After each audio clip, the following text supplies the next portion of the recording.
So before going further, I just request our Adil Shah sir, our national president, to say a few words. Then we will take it forward. Thank you, Dr. Zakaria. It's been a privilege, a pleasure to be associated with the Southern Initiative webinars. Dr. Zakaria has been spearheading this initiative, and though all our regions have got their specialty, the Southern region has probably our finest intellectuals, and that's why the themes that Dr. Zakaria has been planning has been of immense value and add a lot of insight. Our warm wishes to each and every chapter of the Southern region, all the members, and compliments to Dr. Zakaria. The one interesting aspect is about the way he involves the Southern chapters. Today we have the learned Dr. Srinivas Rao of Hyderabad, who's moderating the event. So our compliments to our Southern chapters and to a very fine speaker who's speaking on a very intriguing topic about the generational journey. So our thanks, our compliments, and good wishes. Looking forward to an insightful talk again, like all the other webinars. All the best, Dr. Zakaria, and congratulations again. Thank you, sir. Thank you so much. So let us take it forward. It is a proud moment that our national president could join us at the beginning of this webinar. This is the third edition of our ISTD Southern webinar series. And today we have with us Madam Nirja Singh, a noted author and columnist, also an expert in the field of generational diversity. And we have Dr. Srinivasa Rao, Chairman ISTD Hyderabad chapter, to moderate the session. Already we have 30 plus participants join with this session. We are expecting much more. And as I mentioned in earlier session, this South webinar series is a platform where we try to get the best people in their domain to share their experience, to share their perception, to enrich our learning and empower us to do well in our daily routines, professions, career, and at our workplace.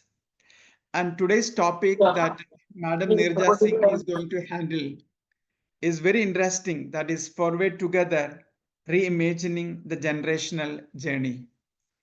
And we all know in all organizations, currently we are dealing with multiple generations.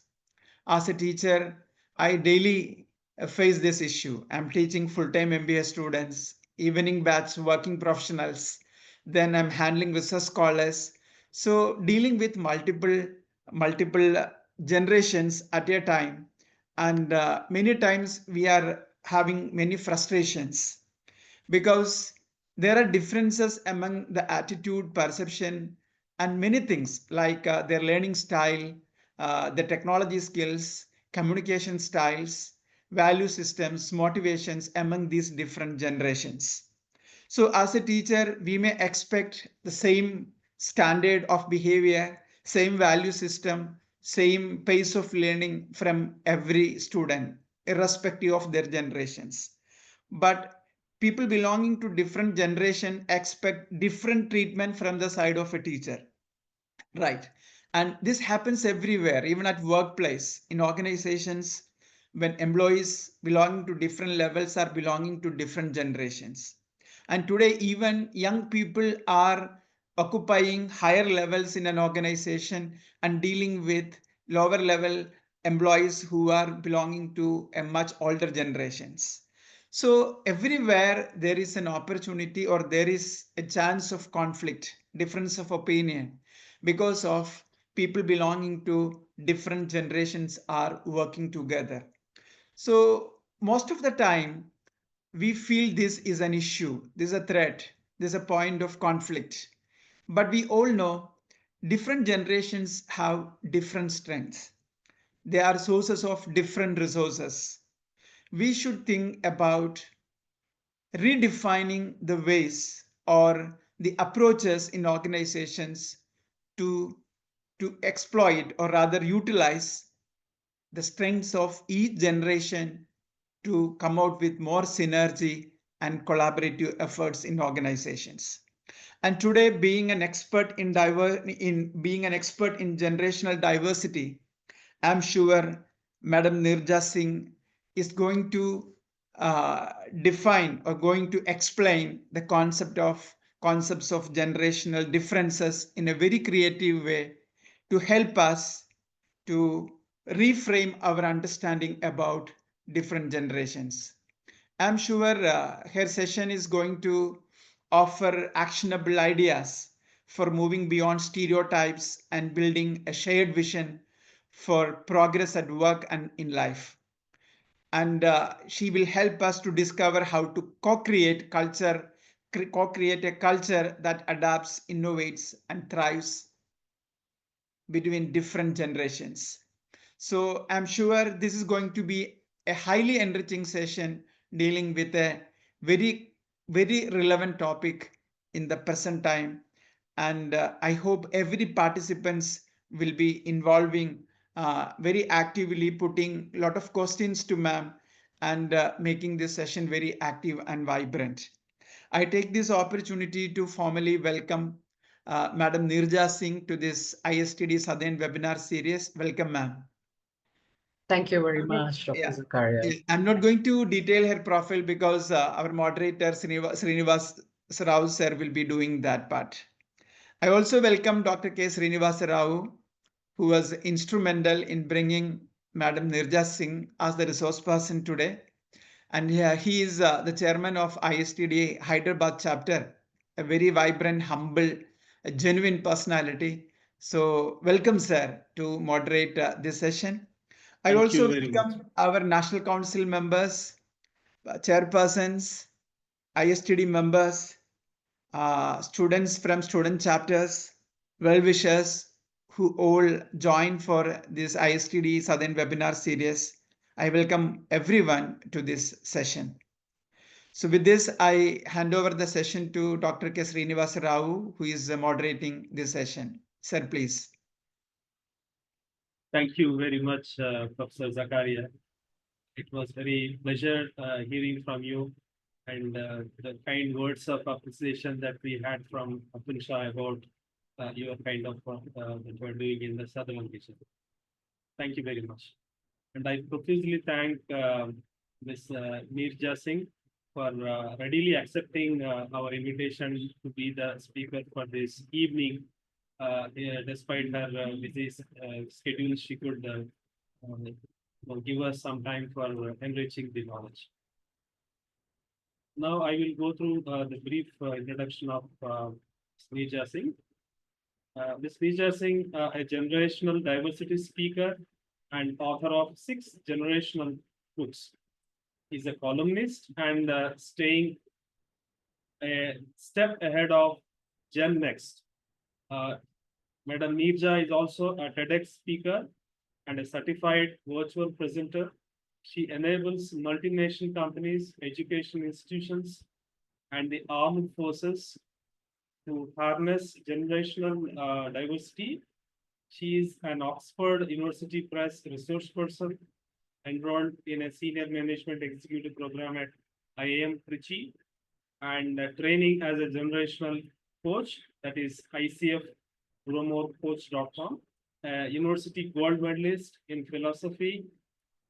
She also serves as the Global Speakers Federation Vice President for the year 24-25. And I know her at the Professional Speakers Association of India, PSAI. We met there, and since then I thought Neerja could be a speaker whom we can listen to. So with this little introduction of Ms. Neerja Singh, I welcome you, ma'am, for your session, and over to you, ma'am. Thank you very much. I really appreciate this opportunity. And this is a subject that I really burn with. And I'm from a professional speaker community, and we are a community of keynote speakers. Essentially, we all have our chosen core topics. We don't speak on everything. I speak only on generational diversity, different aspects of generational diversity. So here I am. Whatever work I have put into this, I have lots to share with you, and time is precious. So I'm going to begin by just a quick show of hands on how many people on the screen really believe there is a generational gap today, like none before, and who believe that this diversity is something that needs to be very proactively addressed. You can just use your tech hands, the emojis. Do I see any hands going up? And okay, thank you very much. I see some hands there, and some of you believe that. The reason I ask this question is that I often get a pushback on this subject. There are people who say, a lot of them from my generation, that what's the big deal? We've always had the generation gap, and this has been evergreen. What's so special about the one that we face today? There is something very special. This is a very new kind of diversity. We need to understand it and proactively uh, contextualize, and that is what I'm here to do for you, to contextualize this new diversity that we face. So we may know theoretically, and we may acknowledge, and we are reading a lot about it on the media, but have we been able to internalize it? Have we been able to shift our mindset? And have we gotten into that automatic mode of what I call social intelligence, which is what I need, what we all need today to be successfully navigating generational differences. And there are generational differences today. Like I said, this is a very new diversity. So I'm not keeping a tag, sorry, I'm not keeping track of the chat box, Dr. Rao. So if there's anything, please go ahead and Yeah, interrupt. I There's will read absolutely out no the. issue. And we can stop wherever you want any question to be answered, right? So let's go ahead. I've got some slides here for you, and forward together is our topic. We are here to understand generational journey, our generational journey, and okay. Now you may have come across some of these headlines. Generational diversity is on the rise. A lot of the press says, and we are watching news, we are watching events we've never experienced before.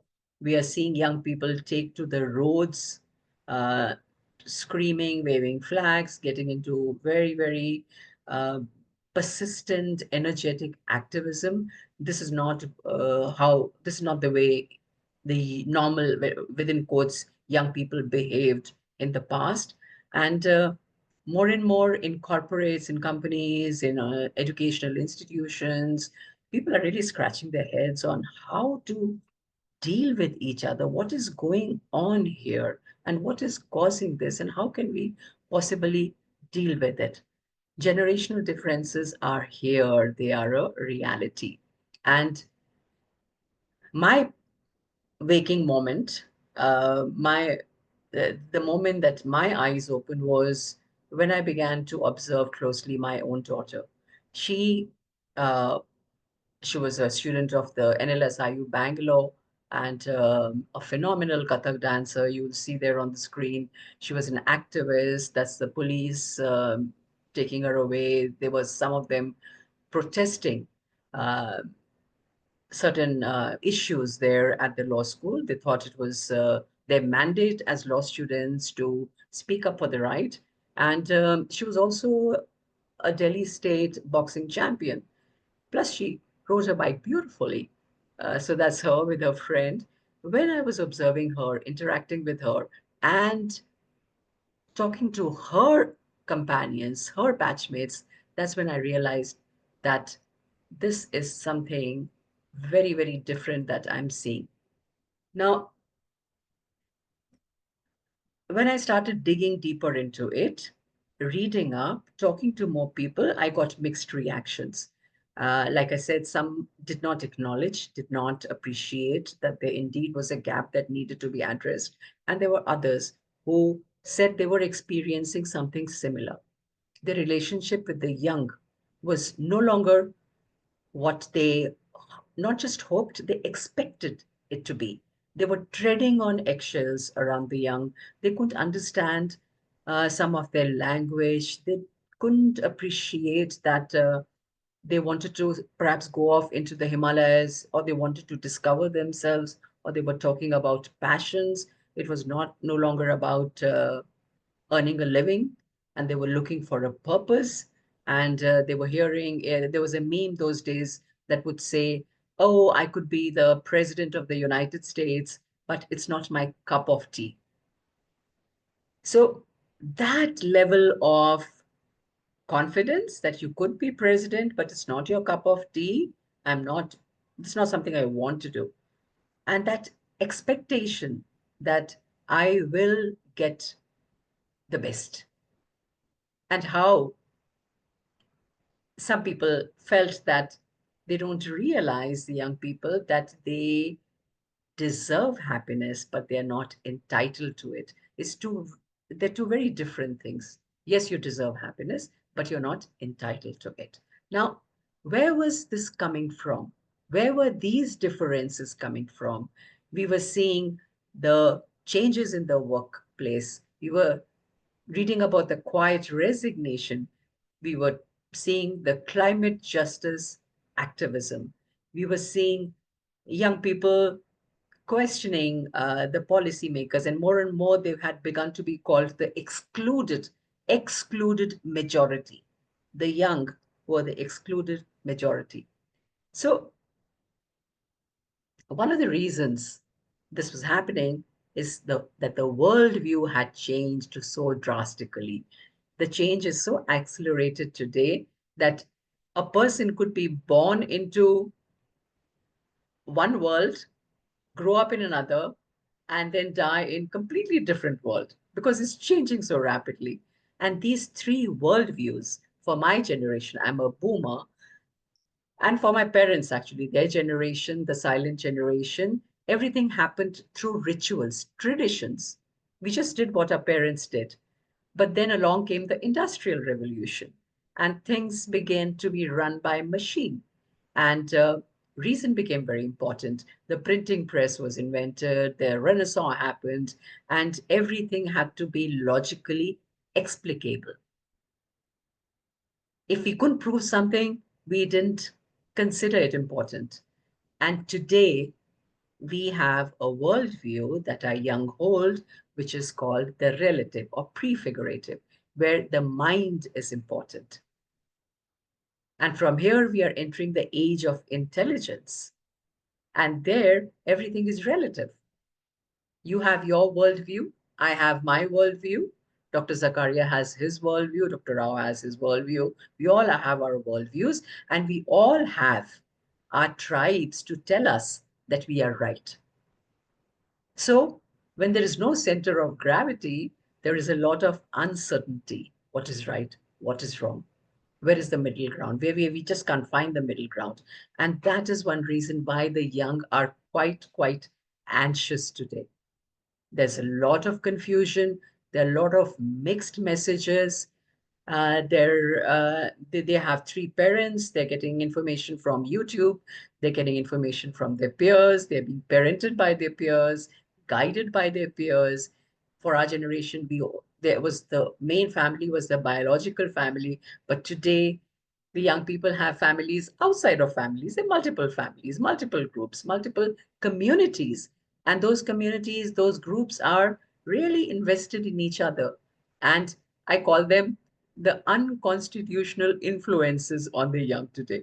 So they are not accountable, they are not answerable for the consequences, but they do exert very strong influence. Now, what else is happening around these generations? Their demographic, technological, all these cultural shifts. See, I have not retired yet. In my dad's generation, he would have retired by now, and he did retire. So we are continuing to work. The older people are staying on longer because some of them need to support their young children or their young adult children who have probably come back home after working outside to take up another degree. These are all social demographic changes that are driving these communication frictions, call them, which need to be addressed. So this is not about raising an alarm. This is a reality check that this is what we are facing, and this is something that needs to be understood. Now, when I was being introduced, Dr. Zakaria mentioned technology and communication gaps, of course, then they're changing workplace expectations.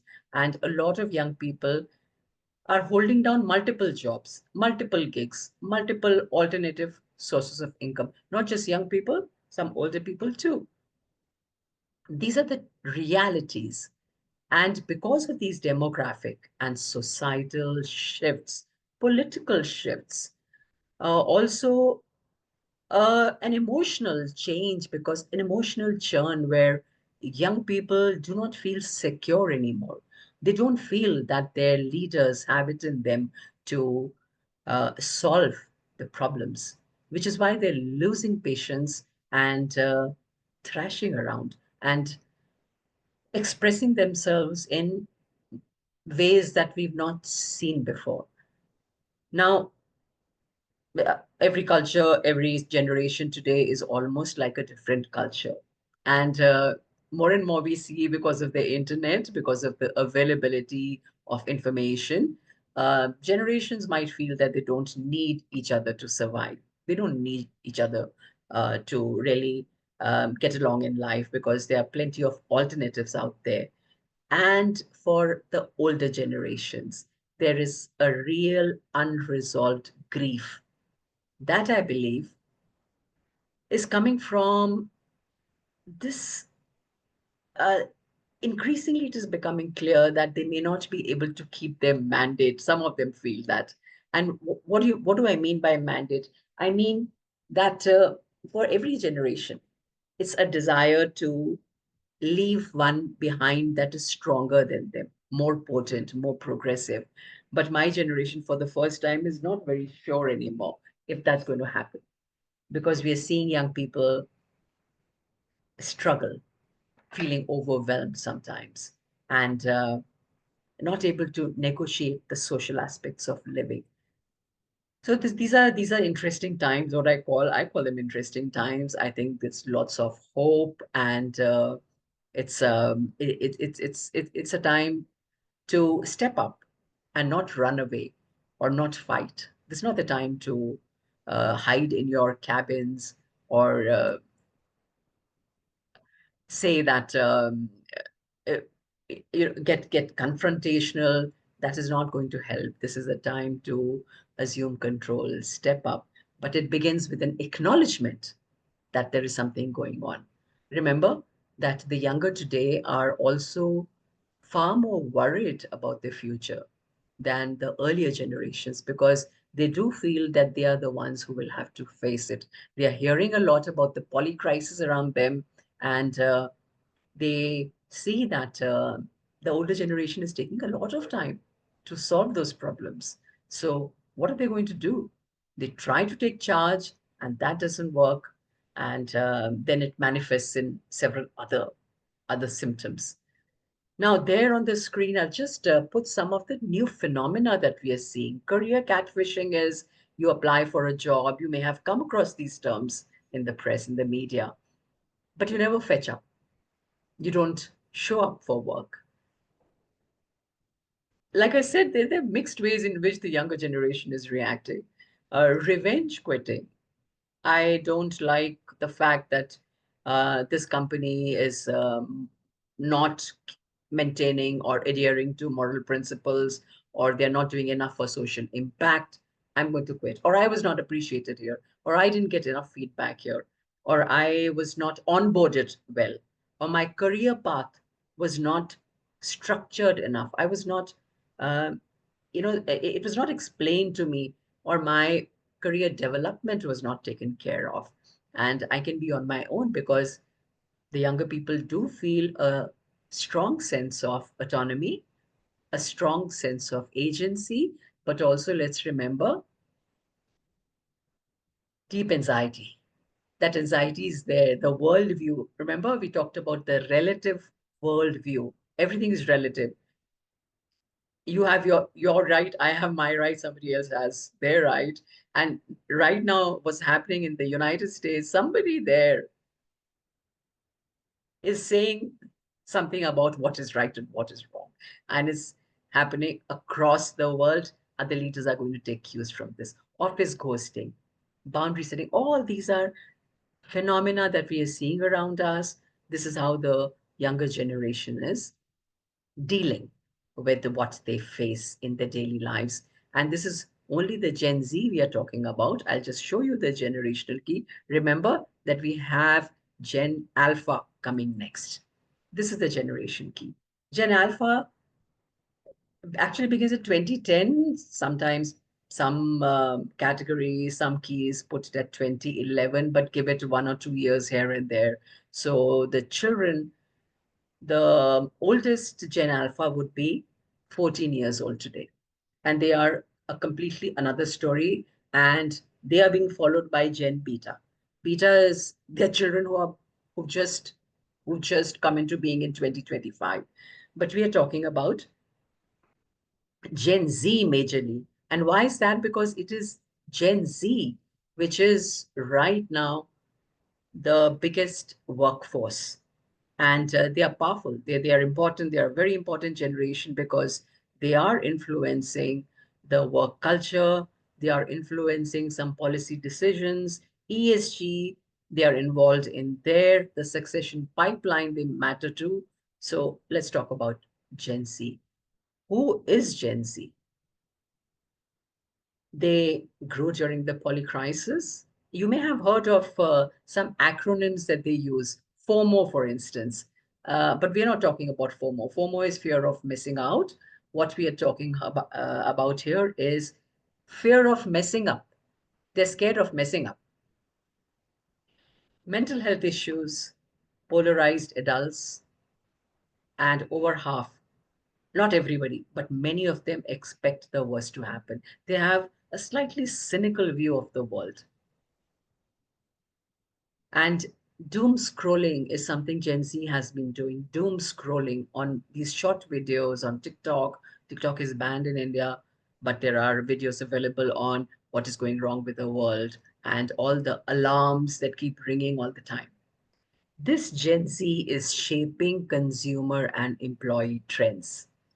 And you do know that it's a huge marketing exercise to understand the various generations, because they are going to be the current and the future buyers. So a lot of marketing research has come up with various interesting facts about Gen Z.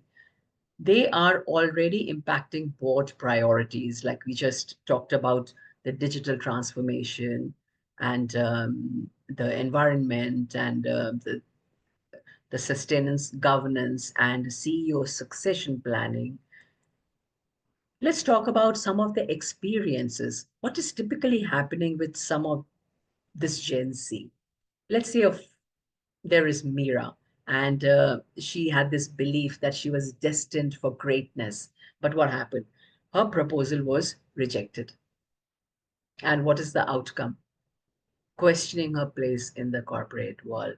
You'll find them come down to existential a crisis, existential questions quite fast. Now, India, we have generation, we have the Gen Z in India in different years looks different.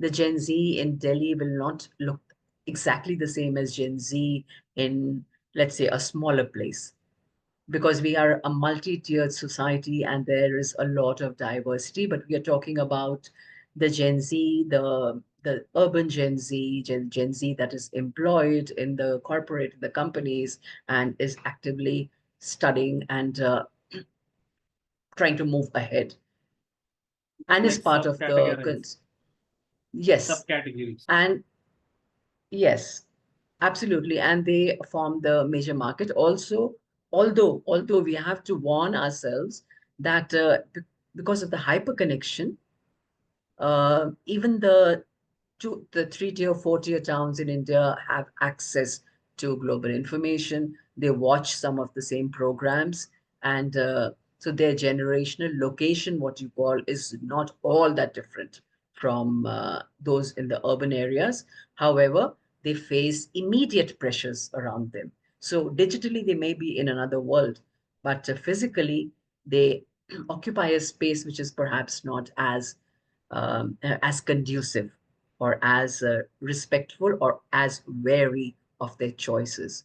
So you'll hear gender fluidity in the smaller towns also.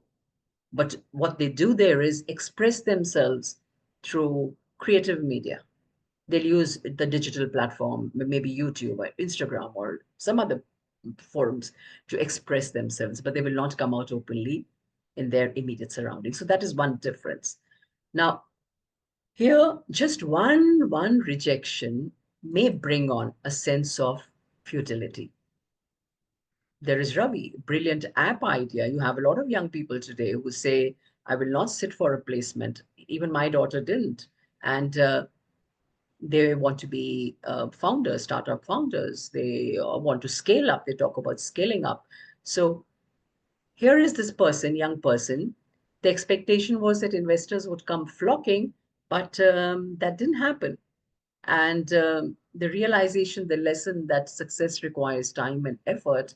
And also remember that some of our brilliant young startup mm, stars, you hear about them. You have uh, a whole lot of these young people who have founded new companies. What is that app where they get you the stuff in 5 minutes? It's slipping my mind. Like Blinkit, not Blinkit. There's another one. Wiggy. Mm, I, no, I've Is it just gone a Instamart? little. Instamart. Instamart is one. There's another one that, anyway, so it'll come to mind. These guys, it's been known that they start up something fantastic, but then along the way they fall out with each other, and maybe they go their own way, and there is something called a fall from grace. Zepto. I was talking about Zepto. Yeah, it just came to mind. Zepto. So fall from grace, and nobody prepares them to deal with that fall from grace. And here is another young person. Look at his journey. He's a high performing intern. These are real case histories.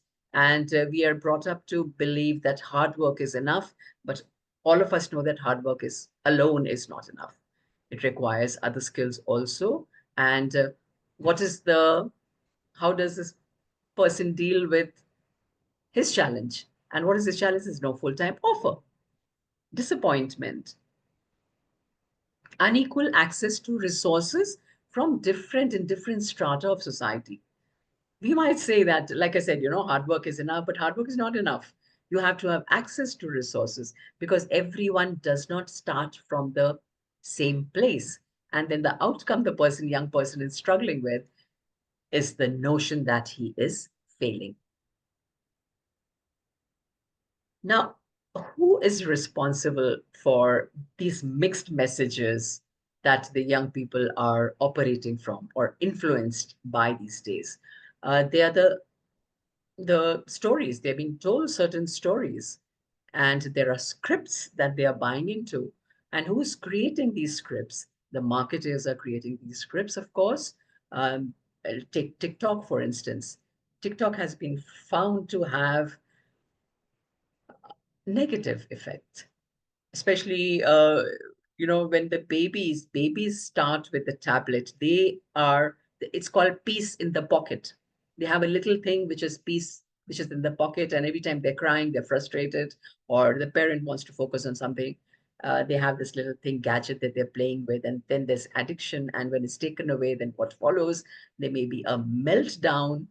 These are things that are happening around us. So the stories, they are sold. Anything is possible. But yeah, we all know anything is not possible. instant gratification access, they don't equal achievement. Everyone wins. No, there are winners and there are losers. That is the reality. And there is no shortcut to success. I've taken some examples, representative examples. There are other stories, other scripts. Follow your passion and all will be well. Equality, everyone starts from different perches. But you're losing sight of these realities, and the young are growing up with a certain expectation of the world around them. And when they find that doesn't happen, then there are difficulties. It affects their work, not just their work and their health. I do believe it affects our collective emotional and mental health. And because of these difficulties, generational benevolence that used to be once upon a time taken more or less for granted cannot be taken for granted anymore. You can't say that there is generational benevolence. It can't be presumed to be there. Now, Gen Z, remember, overprotected offline. All of us do that with the Gen Z. They tell their parents, they tell their friends, okay, we've taken off, now we've landed, I've eaten this, and in detail, in great detail, a lot of protection, but online, completely underprotected. We we have young people in our homes and we believe that they are at home, but actually they're not at home. They could be on the digital highways. Your home is not a haven anymore.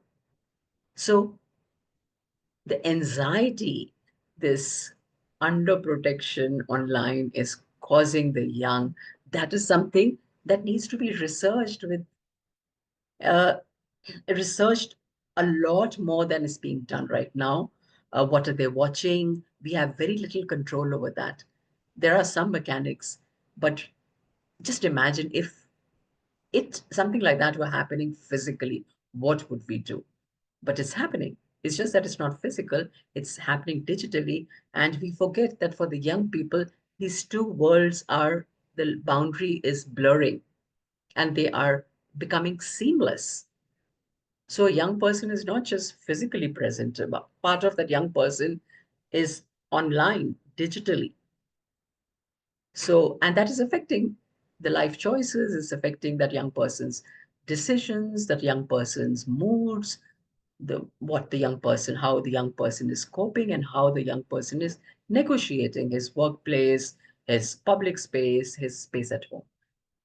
So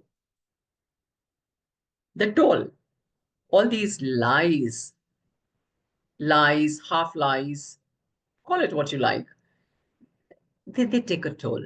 Remember how schools have really concentrated on giving participation trophies, and there's been this a lot of talk in the air about not making it competitive because competition causes a lot of stress.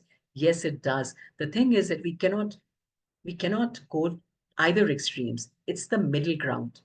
So the pendulum can't be swinging towards the two extremes, toxically, highly competitive, or the other where everybody gets a trophy. So this is what is happening. You can see on the screen. I won't read out to you.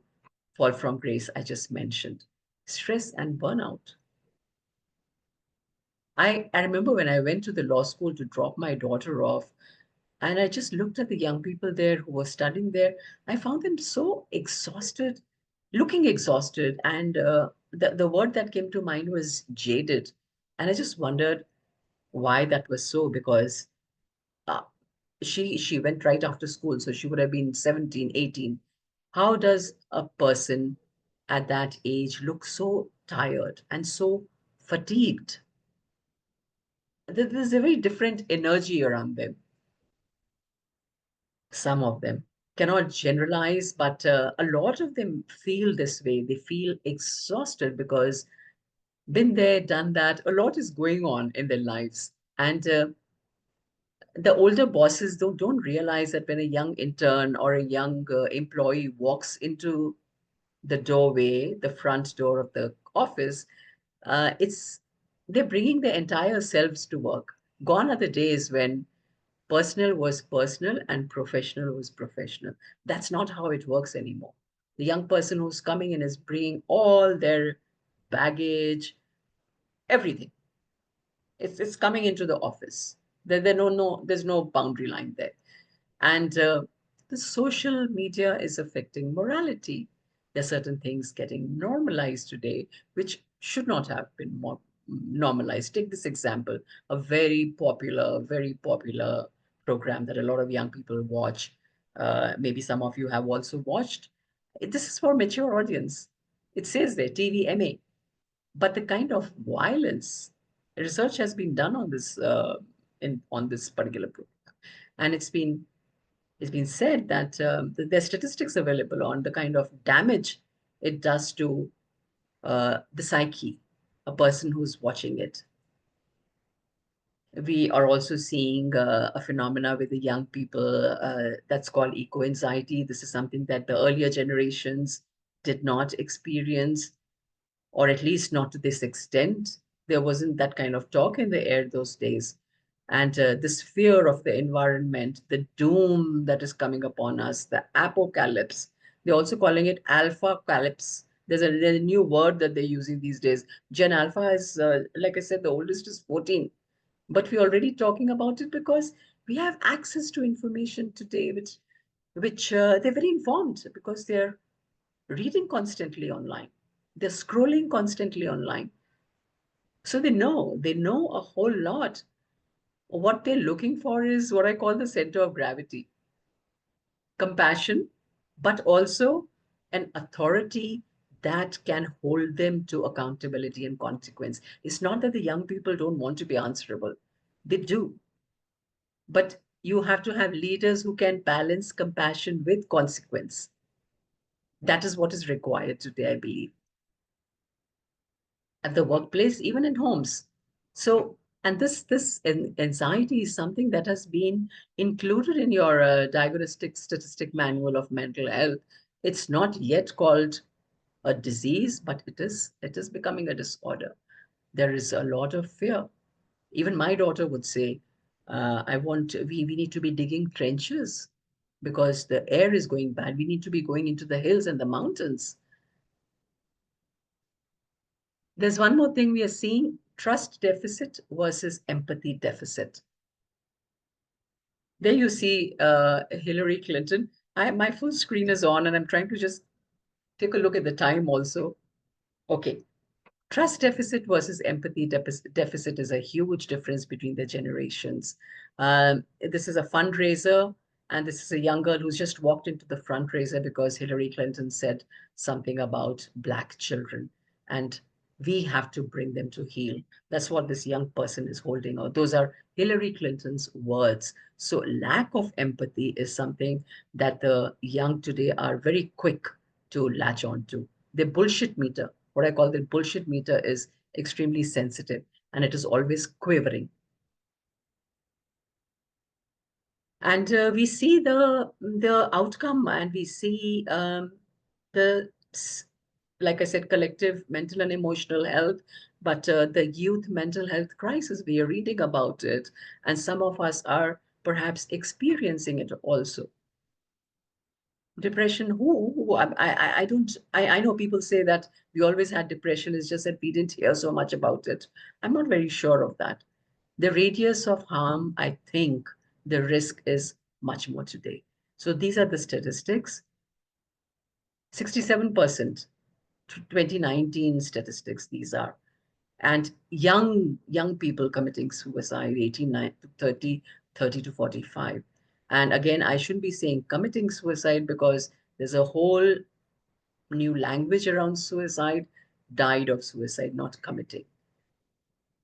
These are young people who stormed into the parliament in South Africa because they didn't agree with the policies of their leaders.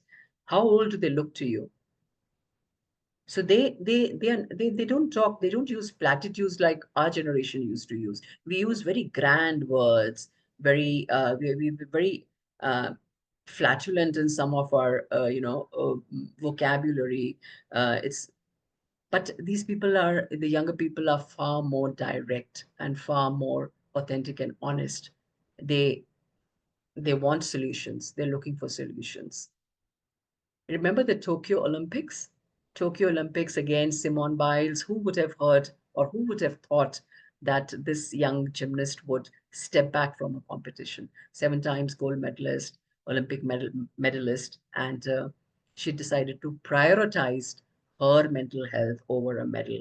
And the lesson from this was that the pressure should be appropriate pressure. Yes, pressure is needed, but what is called appropriate pressure. So we have to reframe, redefine our own language and our own reference frames. And this is what leaders along the journey, along a generational journey, this is what is happening, or this is what has happened. From a guard dog, a leader has now become a guide dog. And not all of them have become guide dog yet, but that is a template that might work with the younger people, because you're no longer guarding your turf. You're no longer barking or snapping like a guard dog. You're no longer uh, using fear to have people follow you. You're using empathy, and you're guiding them along the mines. There are mines that they have to negotiate in front of them. So this is what you're doing. You're just guiding them along. So I think one generational difference today, important one, is what is called the paradox of leadership. How does a leader become visible and invisible at the same time, personal but collective at the same time? So a lot is expected from a leader today. A leader has to lead, a leader has to become a cheerleader. In some ways, a leader also has to become a therapist at times. So it's a very, very demanding situation today. Some of these are tailored onboarding strategies that companies have used, personalized interactive experiences, shadowing opportunities, purpose and impact, because the young people are concerned about the state of the world. These have been followed, they're being done. There are companies like Deloitte, for instance, doing all of this. Then you have your PricewaterhouseCooper and Salesforce with their buddy program, volunteer opportunities. These are just some of the representatives, modules, templates that companies are using to get generations to come together and work from their strengths and not from their differences. Hindustan Unilever was, yes, they did customized learning just a moment, paths and workplace flexibility. And Reliance is known for their policies, family-friendly policies, generational awareness training. This requires regular training. It doesn't happen with one session or one talk. These are other companies that have tried generational workplace wellness, Wipro, generational leadership development programs. So a lot is happening in the space because there is a realization that this needs to be addressed. The social contract. Social contract for the bosses. When I say bosses, I mean the older generations. They have to realize we've been so used to doing the talking, the older generation. You remember not very long ago, some senior people would tell a younger person, just sit there and listen to the older, wiser people speak, and you'll pick up a gem or two. But that's not true anymore. So to be heard is to be valued. This is something that we are learning now. So one suggestion, one recommendation, something that we can try, that I try, I'm not always successful. Speak as though you believe you're right. Listen as though you believe you are wrong. When a young person is speaking, we are so quick to jump in. And what my daughter used to say, make it about us. Don't make it about you. Don't make it. The younger person will tell the old, don't make it about you. It's not about you. It's about me. Listen to me. Like really, really listen. And you may be wrong. You may be wrong. So that notion that our ears have given us something which is completely unquestionable, cannot be challenged, or maybe there is another way to do things. Maybe something different is happening. So that attitude. And for the younger employees, the younger people, they also have to realize that, this longing to for their own space, for their own individuality, that has to be balanced with a sense of community, a collective belonging. They say that in the past, we used to be born into a community and we spent our lifetime trying to find ourselves. Today is the other way around. You're born as a unique person, held up as a unique person. There's nobody born before who's like you. And then you spend the rest of your life looking for your tribe, looking for your community.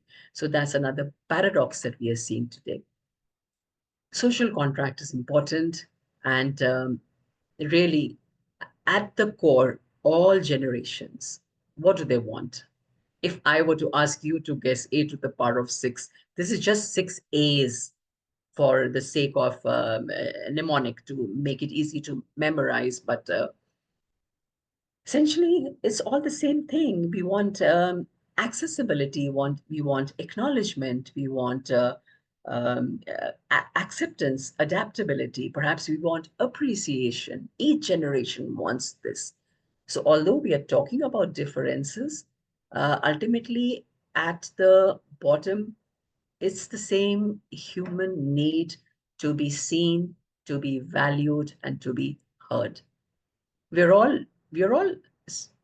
struggling to give our life the same meaning. So there we are all equal.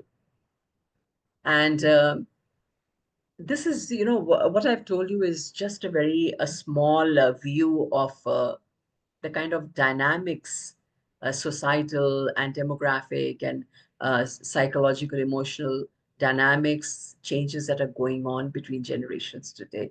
But I will ask you, I am just saying, win applause. You can look for your own applause and try and win applause for guessing what may motivate a young person most today.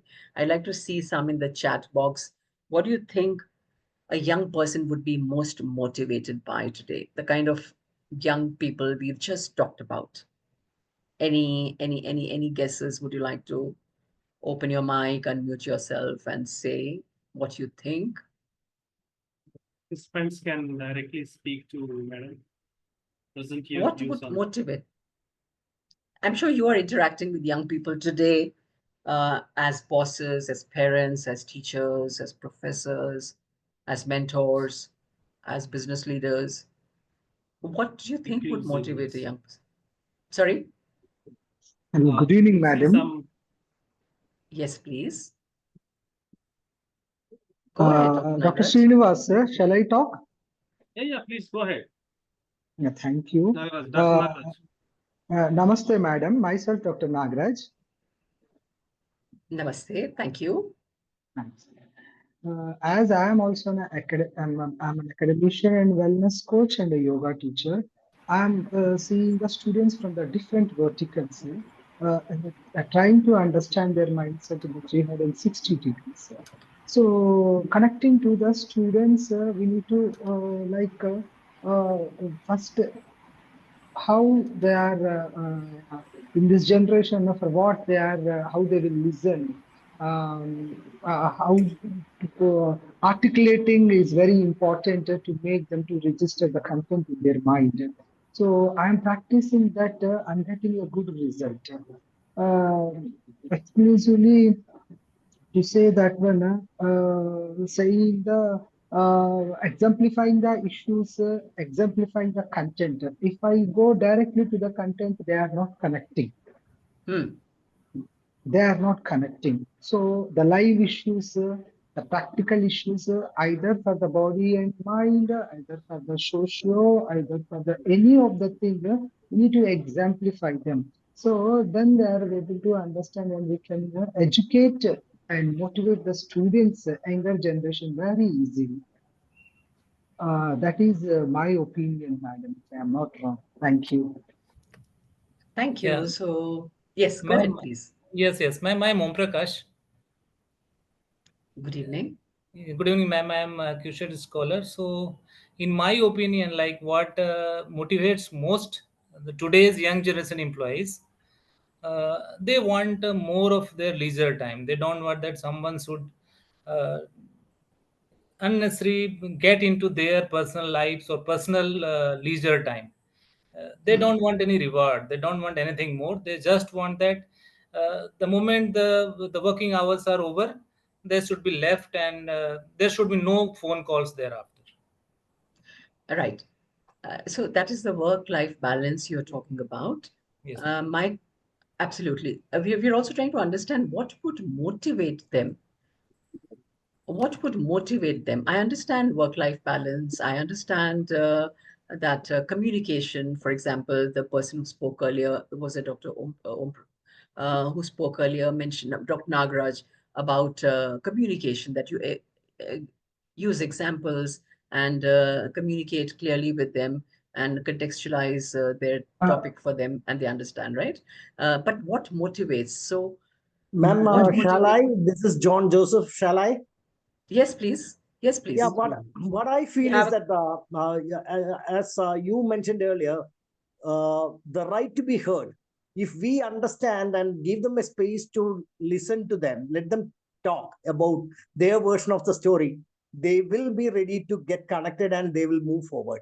So it is about be very precise on the suggestions. Doesn't matter whether we are all right or wrong. They will accept us. But we should give them the space to connect, to talk. Let them speak, and we should exactly. hear them. Yes, I believe so. Thank you very much. Thank you very much. And And I We would got a like couple to of add one thing, responses in the madam. chat, madam. Yeah, sorry. yes, I, we I, got a couple of responses in the chat box. Just want to Oh, read out inclusiveness, acceptance, friendship, affectionately being with them, acknowledgement, finding their spot in all that they do. Ms. Nivedita Mirashkar, thank you, ma'am.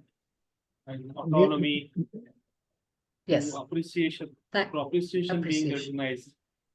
Okay. Be precise I about suggestions. Don't worry about right or wrong. Acknowledgement by Dr. Tirumala. Madam, I would like to add one more point, with your Yes, permission. please. Yes. In my classroom or in my training and teaching things, I am practicing these days the art of conveying rather than convincing them. In our conveying message, if there is evidence, if there is affection, if there is empathy, definitely result is there, madam. Yes. This I practiced in one jail. When I went there to address the prisoners. So we have to convey. If we try to convince them, that is becoming repulsion. They are reacting rather than Mm, responding. absolutely. Absolutely. So The I wall am comes up. practice. Yeah. I am practicing that. I am getting a very good result. Even all my faculty development programs and the management development programs, I used to say, I developed few things in this. Art of conveying is important rather than convincing. Mm, okay. So that is my Thank thank you. you, madam.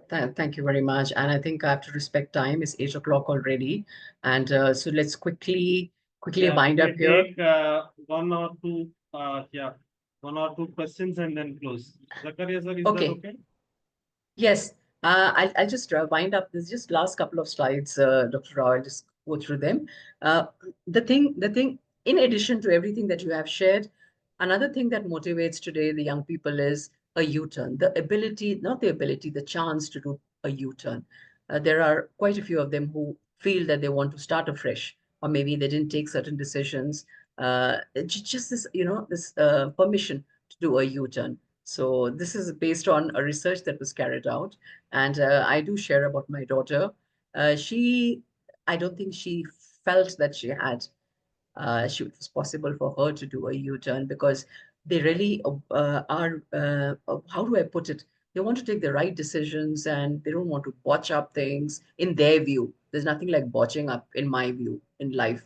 Life is long and You can take your chances. But a lot of young people don't think like that, particularly young people who are studying in Ivy League schools. They think that they want to walk on water, and that's not physically possible. So I lost my daughter to suicide in 2021. She's the reason I talk on generational diversity. And I want to urge all of us to give them, the young, bravery born of bitter truths. So that is far more important. And we used to say, the earlier generations, I got you, meaning I got you doing something wrong.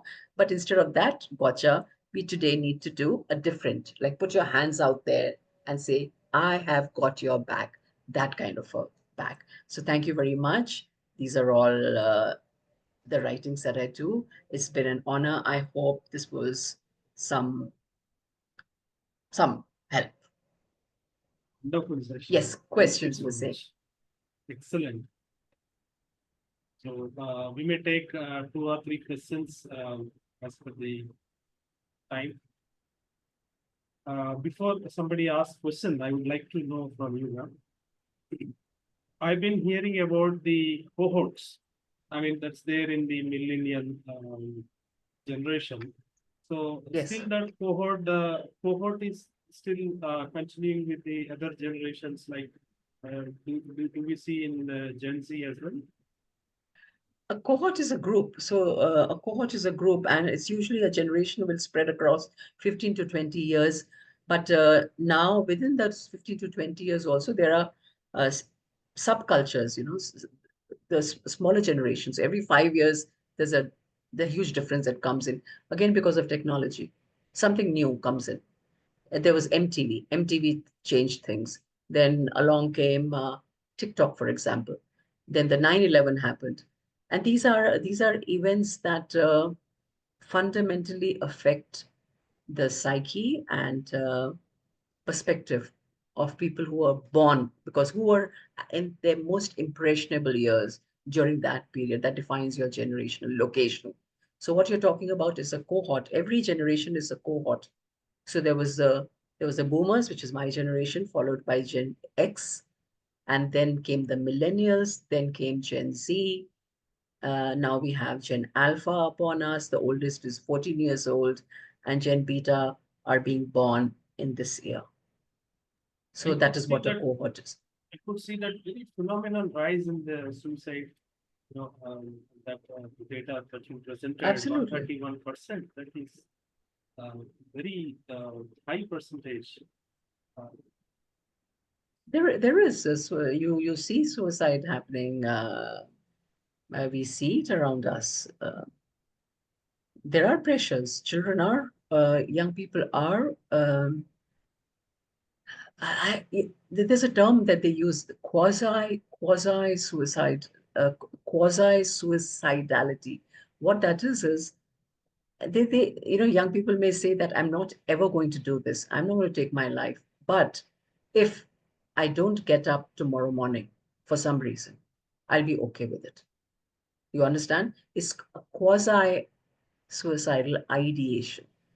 Just a sense of futility, a sense of mm, not, not feeling that desire that you normally associate with youth. That's what I said, that you see sometimes young people very tired at a certain age where you think they should be brimming with energy. So those rates are going high for all these reasons that we just discussed, the mixed messages, the confusion. Thank you. Thank you. Do we have one last question?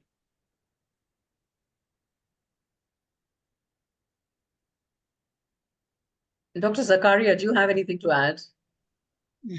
It was quite interesting, ma'am, actually, because to conclude, you were emphasizing the kind of skills that we need to improve to manage the people belonging to different generations, like improving on empathy, improving on listening skills, improving on how to communicate with.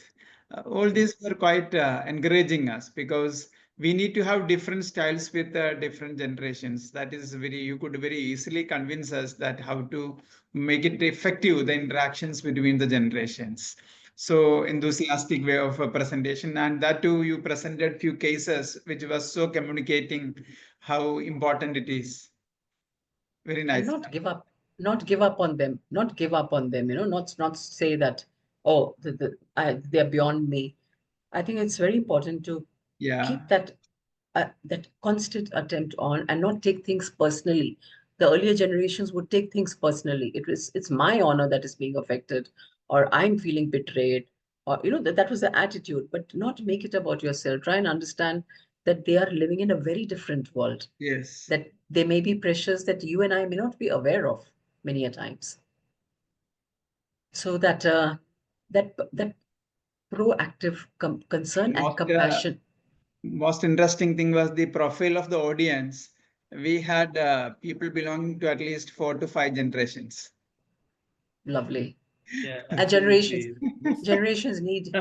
This session is a, whatever the categories of generations that you were presented, I could say, I think, Professor Zakaria, students are there, scholars are there, faculty are there, Yeah. practitioners. When trainers are there, office bearers are there. So that is why I Lovely. said 4 to 5 generations are present. It was highly I'm enriching. glad. Yeah. Thank you very much. Yeah. If there are no questions, then I think we can conclude the session. So as we just said, it was highly enriching session, and it is my privilege to place on record our sincere appreciation to Madam Nirja Singh for taking time out of her busy schedule and delivering such a convincing lecture to all the people who are present belonging to different generations. So we all will try our level best to improve our skills and approach, change styles to adapt to the requirements of the new generations and being more effective at our workplace. Thank you, ma'am, for your Thank you. advices and lessons that you shared with us. Thank And you very take this much. opportunity to thank our national president who joined at the very beginning and blessed this occasion. In his absentia, I place on record my sincere appreciation and gratitude to him. Dr. K. Srinivasa Rao, good friend of mine, who facilitated this session, being the moderator and bringing ma'am to the scene. So thank you, sir, for your wonderful support and sharing the session in a very effective way. I also thank other NC members, chapter chairpersons, people from other chapters, different chapters, and members of ISTD, well-wishers of ISTD, students from different student chapters, research scholars. I thank each and everyone. I also place on my sincere appreciation to Gurvinder, who is always taking care of giving the best and excellent technical support by operating the Zoom without any turbulence during the session. Thank you, Gurvinder, for your excellent support. I thank everyone else and looking forward to have your presence and participation in the 4th edition of ISTD South Webinar Series in the month of May. Thank you all.